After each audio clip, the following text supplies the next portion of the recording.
After 40 long years of wandering in the harsh and unforgiving wilderness, the Israelites, under the steadfast leadership of Joshua, finally stood poised to inherit the land that had been promised to their forefathers.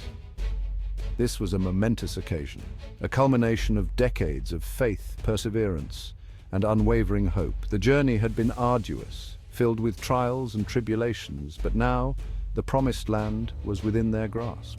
The land of Canaan, a region described as flowing with milk and honey, lay before them, ripe for the taking. This was a land of abundance with fertile soil, lush green fields, and bountiful crops. It was a stark contrast to the barren wilderness they had left behind. The promise of prosperity and a new beginning was tangible, and the anticipation was palpable among the people.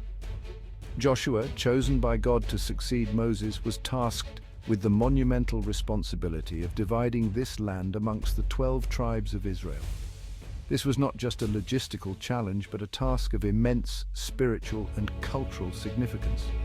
Each tribe had its own unique identity and heritage, and the allocation of land would shape their future for generations to come. This division was not arbitrary. God, through Moses, had already designated the general territories for each tribe. These designations were based on divine wisdom and foresight, ensuring that each tribe would receive a portion of the land that was suited to their needs and capabilities. The groundwork had been laid, and now it was up to Joshua to bring this divine plan to fruition. Now it was up to Joshua, with divine guidance, to oversee the specific allotments. This was a task that required not only leadership and wisdom, but also a deep sense of justice and fairness. Joshua sought guidance through prayer, ensuring that every decision was aligned with God's will. The weight of this responsibility was immense, but Joshua was steadfast in his faith and commitment. This process involved casting lots, a method used to ensure fairness and to acknowledge God's sovereignty in the distribution. Casting lots was a sacred ceremony, a way to seek divine intervention in the decision-making process. It was a practice that underscored the belief that the land was a gift from God, and its distribution should be guided by His will.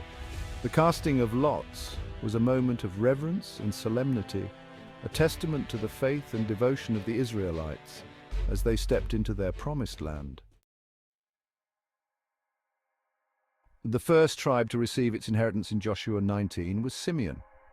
Simeon's territory was unique. Instead of receiving a separate, contiguous territory, they were granted cities within the much larger allotment of Judah. This arrangement stemmed from Jacob's prophecy that Simeon and Levi would be scattered among the other tribes. The scattering of Simeon, though seemingly a disadvantage, proved strategically advantageous for both Simeon and Judah. Simeon's presence within Judah's borders provided a buffer against enemy incursions, while Judah in turn offered Simeon protection and support.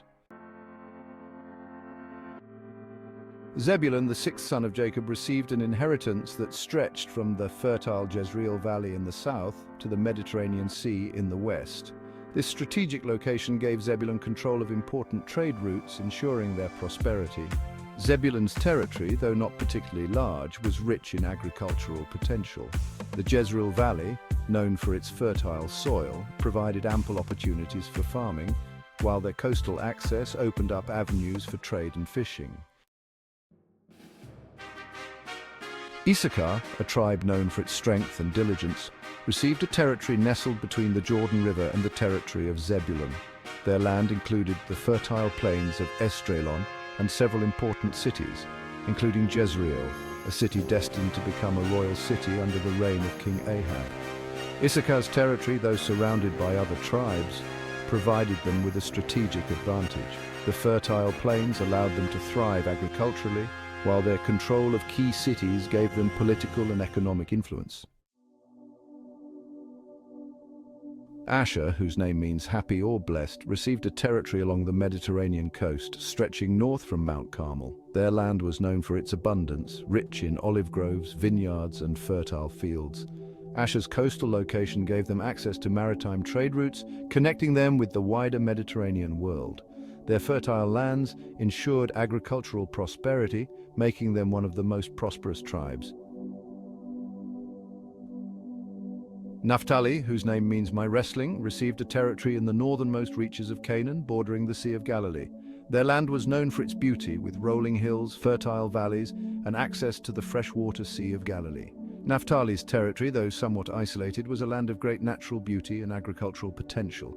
The Sea of Galilee, teeming with fish, provided a source of sustenance, while their fertile lands allowed them to cultivate a variety of crops.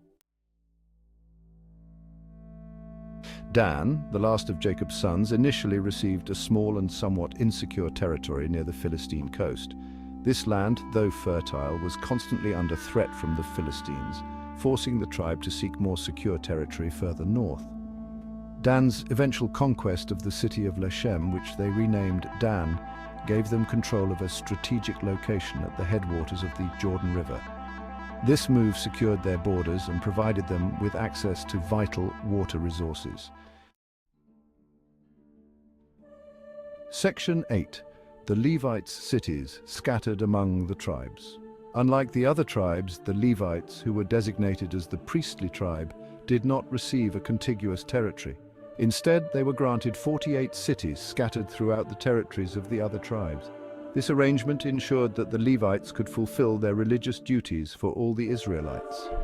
The scattering of the Levites, though seemingly unusual, served a vital purpose. It ensured their presence among all the tribes, allowing them to serve as teachers, judges, and spiritual guides for the entire nation of Israel. Section 9. A land for Joshua, a leader's reward. After the other tribes had received their allotments, Joshua, the faithful leader who had led the Israelites into the Promised Land, was given his own inheritance. He requested and received the city of Timnath-Serah in the hill country of Ephraim. Joshua's choice of Timnath-Serah, though a relatively modest city, reflected his humility and his desire to live among the people he had led. His acceptance of this inheritance demonstrated his contentment with his role as God's servant. Section 10. The significance of territorial division. The division of the Promised Land under Joshua's leadership was not merely a geographical exercise, it was a deeply symbolic act with profound theological and social implications. This division was a testament to the faith and perseverance of the Israelites who had journeyed through trials and tribulations to reach this point.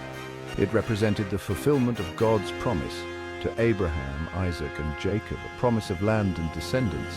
This promise was not just about physical land, but also about establishing a legacy and a future for the generations to come. This division also marked the beginning of a new era for the Israelites. It was a moment of transformation where they transitioned from a life of uncertainty to one of stability and growth. No longer were they a nomadic people wandering in the wilderness. Their identity was evolving, and with it, their sense of purpose and community. They were now a settled nation with the opportunity to build, cultivate, and thrive in their own land. Each tribe with its own territory, its own identity, and its own unique contribution to the collective strength of Israel, and its own role to play in the larger Israelite community. This division fostered a sense of belonging and responsibility among the tribes, encouraging cooperation and unity. It was a foundational moment that shaped the social and spiritual fabric of the Israelite nation, setting the stage for their future endeavors and achievements.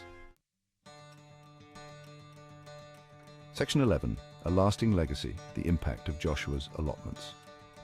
Joshua's role in the division of the Promised Land is a pivotal moment in biblical history, marking the fulfillment of God's promise to the Israelites. The territorial divisions established by Joshua had a lasting impact on the history of Israel. These boundaries were not just lines on a map. They represented the tangible realization of a divine promise, shaping the identity and destiny of the 12 tribes of Israel. They shaped the political, social, and religious landscape of the nation for centuries to come. The allocation of land influenced the development of cities, the establishment of places of worship, and the formation of community lives. Each tribe's inheritance became a cornerstone of their cultural and spiritual heritage. These divisions, though not without their challenges, served as a testament to God's faithfulness and the enduring covenant he had made with his chosen people. The process was complex and fraught with disputes, yet it underscored the importance of unity and cooperation among the tribes. The story of Joshua's allotment of the Promised Land serves as a reminder for us today of God's faithfulness to his promises and the importance of obedience and trust in his plan. It highlights the significance of following divine guidance and the blessings that come from adhering to God's will. It is a story of hope, inheritance, and the enduring legacy of faith. The legacy of Joshua's allotments continues to inspire believers, reminding us that our spiritual inheritance is rooted in the promises of God. This narrative encourages us to reflect on our own journey of faith and the ways in which we can uphold the values of trust, obedience, and unity in our lives today.